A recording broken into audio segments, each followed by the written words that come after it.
कुछ ऐसी चीजें होती हैं जो आज लाभदायक दिखाई पड़ते हैं, लेकिन आने वाले दिनों में वो हमारे लिए नुकसानदायक होते हैं। कुछ आज अच्छे दिखते हैं तो कल के लिए बुरे हो जाते हैं।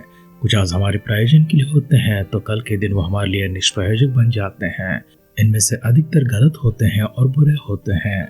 उनमें से एक आध विषय को अगर हम ध्यान करेंगे, स्वाद हो या फिर झूठ हो जिसके सहारे हमने किसी चीज को हासिल किया है, वो भले आज हमारे पास प्रयोजन के हो सकते हैं लेकिन कल के दिन हमारे लिए निष्प्रयोजक बन जाते हैं। वे आज हमारे लिए लाभ ले आ सकते होंगे लेकिन कल हमारे लिए बड़ी नुकसान को लेकर आएंगे।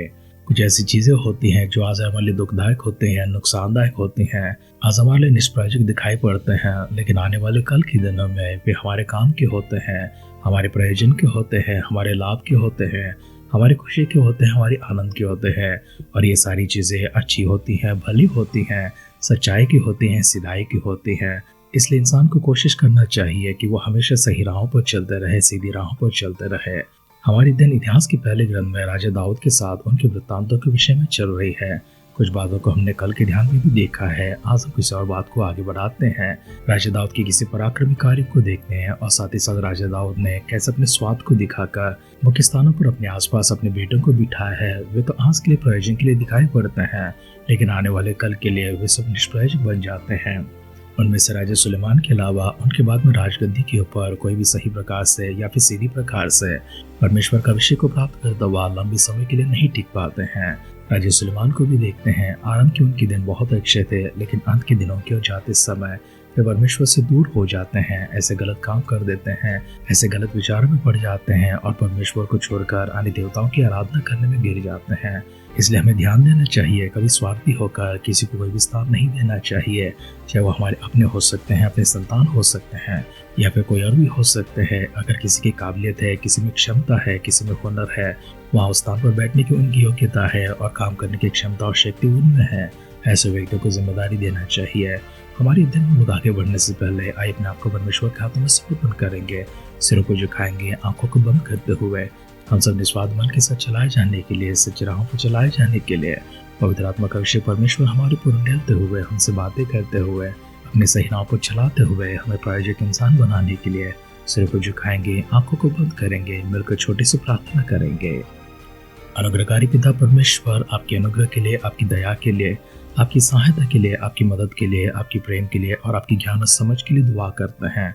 सबसे बढ़कर परमेश्वर, आत्मा का अभिषेक हमारे ऊपर हो और आपकी आत्मा का अगुवाई परमेश्वर निरंतर हमारे साथ में हो। जिन राहों पर परमेश्वर आप हमें चलाना चाहते हैं उन्हीं पर हम खड़े हो सके और कदमों को आगे बढ़ा सके। हर प्रकार की स्वाद को हमसे दूर कर दीजिए, हर प्रकार की बुरी चीज़ों को, बुरी बातों को, बुरी विचार को हमसे दूर करने के लिए प्रार्थना करते हैं। आगे के सब प्रभु अपने वचनों के माध्यम से हम सबसे बातें कीजिए।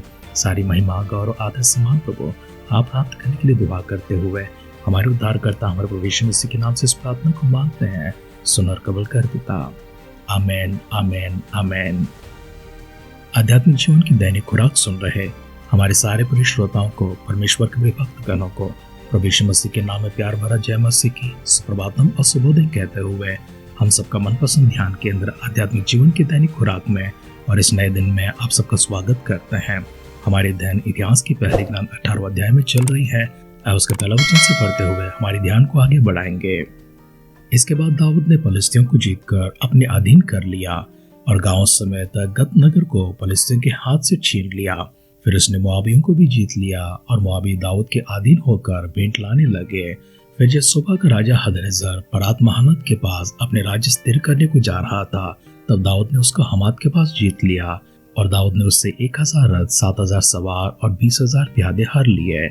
और दाऊद ने सब रथ वाले घोड़ों को सुन की नस कटवाई, परंतु 100 रथ वाले घोड़े बचा रखे।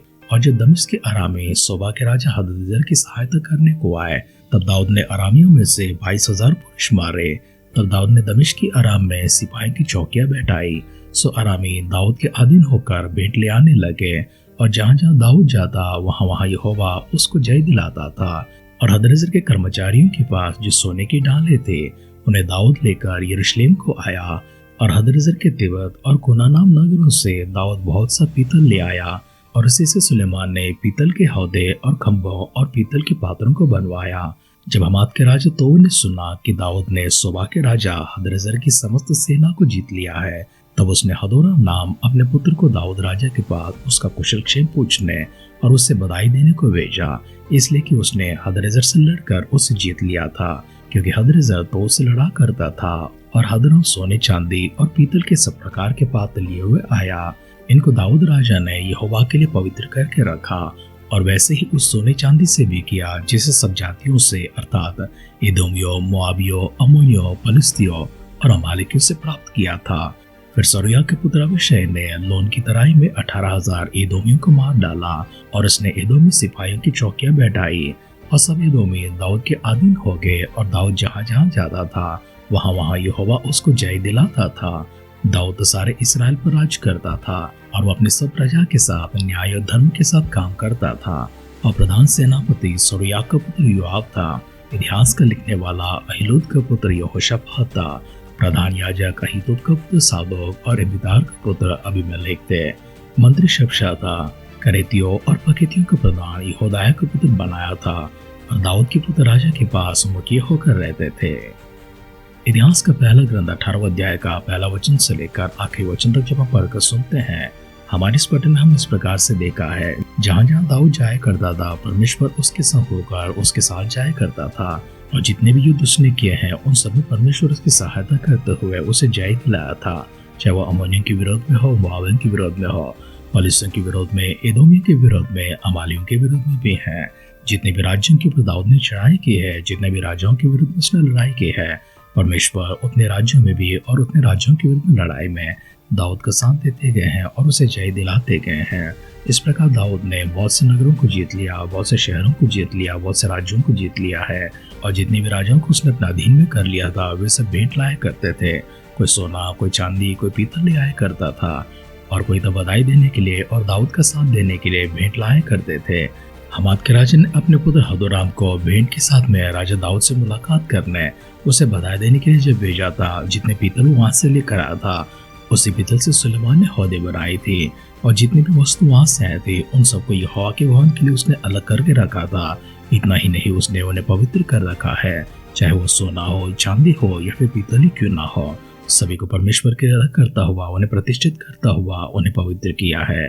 दाऊद के अन्य कामों को अगले दिनों में देखेंगे, लेकिन आज के अध्ययन को भूमिका के शब्दों के साथ जोड़ते हुए हम यहाँ पर समाप्त करने की कोशिश करते हैं।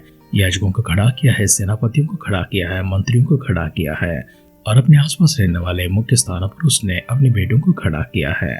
आज कुछ विषय हमारे लिए प्रयोजन के लिए दिखाई पड़ते हैं, लेकिन वे कल के लिए किस प्रकार से नुकसानदायक हो सकते हैं। दाऊद के बेटों में से एक बेटा जो अबशलोम था, जिसे दाऊद बहुत ही प्रेम किया करता था, उसके कोई भी गलत काम को दाऊद ने नकारा नहीं था, उसे डांटा भी नहीं था। वो जितने भी गलत काम किया करता था दाऊद लगभग आंखें मूंद कर बैठा करता था। उसी बेटा अबशलोम के कारण से दाऊद को अपना राजमहल छोड़कर जाना पड़ा, राज सिंहासन छोड़कर जाना पड़ा। जब तक अबशलोम मर नहीं गया तब तक वह राजमहल में सीधी तरह से प्रवेश नहीं किया। इसलिए वचन सुन रहे प्रियजनों, हमें सावधान होकर चलना चाहिए। परमेश्वर हमारे लिए जिस प्रकार के आशीर्वाद देते हैं उसी प्रकार से और उससे भी बढ़कर परमेश्वर आशीर्वाद हमारे संतानों को देंगे। इसलिए हमारे संतानों को किसी चीज को छोड़ते समय, उनके लिए किसी चीज को इकट्ठा करते समय, या फिर उनको किसी ऐसे स्थान पर, किसी ओहदे पर हम लोग बिठाते समय हमें सोचना चाहिए वे योग्य है कि नहीं है। अगर वे योग्य है तो अपने आप से उसे प्राप्त कर लेंगे, और परमेश्वर भी उनका साथ देकर ढेरों आशीर्वाद उनके ऊपर भी डालेंगे।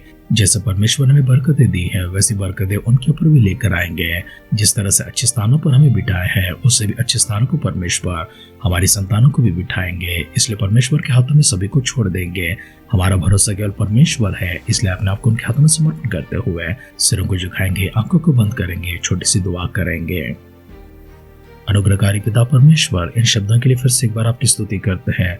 हम आपकी प्रशंसा करते हैं, आपकी महिमा करते हैं। हम सबों को देव सुंदर से समय के लिए प्रभु और अद्भुत से वचन के लिए आपको शुक्रिया करते हैं। इन्हीं वचनों के आधार पर परमेश्वर हमारे जीवन हो सके। हम आप पर निर्भर होकर प्रभु जी आपके पर विश्वास करते हुए पूर्ण भरोसे के साथ प्रभु जी आगे बढ़ने के लिए मदद कीजिए। हमारे बारे में और हमारे संतानों के बारे में प्रभु जी, आने वाली पीढ़ियों के बारे में आप चिंता करते हैं। इसलिए हमारी सारी चिंता प्रभु हम आपके ऊपर छोड़ते हुए, अपने आप को प्रभु जी दीनों नम्र करते हुए, निस्वार्थ रूप से आगे बढ़ने के लिए सच्चे मन से प्रभु जी हम चलाए जाते हुए आपके नाम के लिए गवाह ठहर सके। इस तरह परमेश्वर स्वर्ग की बरकतें आशीर्वाद हमारे पर अपूर्ण इसके लिए आपको धन्यवाद करते हैं। प्रभु यीशु मसीह की बादलों की आगमन अगर विलंब होगी, कल सुबह फिर से एक बार मिलकर आपकी स्तुति करने, आराधना करने, हमें सजीवों की संख्या में और भाग्यवानों की संख्या में संभाले रखते हुए यहाँ पर एकत्र होने के सौभाग्य में प्रदान करने के लिए प्रार्थना करते हैं। अगर ऐसा न तो प्रभु यीशु मसीह की बादलों के आगमन में और स्वर्ग राज हम सबको शामिल करने के लिए प्रार्थना करते हुए हमारे उद्धारकर्ता हमारे प्रभु यीशु मसीह के नाम से इस प्रार्थना को मांगते हैं। सुन और कबूल कर पिता। आमेन, आमेन, आमेन। पवित्र शास्त्र में इस प्रकार से सिखाती है कि हमारी चिंताओं को परमेश्वर के ऊपर छोड़ देना चाहिए, क्योंकि हमसे बेहतर परमेश्वर जानते हैं कि हमारे लिए क्या सही है, क्या गलत है, आज हमारे लिए क्या अच्छा है, क्या बुरा है। परमेश्वर जिस प्रकार से हमारे साथ देते हैं, आने वाली पीढ़ियों के भी साथ देंगे। इसलिए हम अपनी व्यक्तिगत चिंता हो सकती है, अपने संतानों की चिंता हो सकती है, आने वाली पीढ़ियों की चिंता भी क्यों ना हो, प्रभु के ऊपर छोड़ने के लिए एक निर्णय को लेंगे।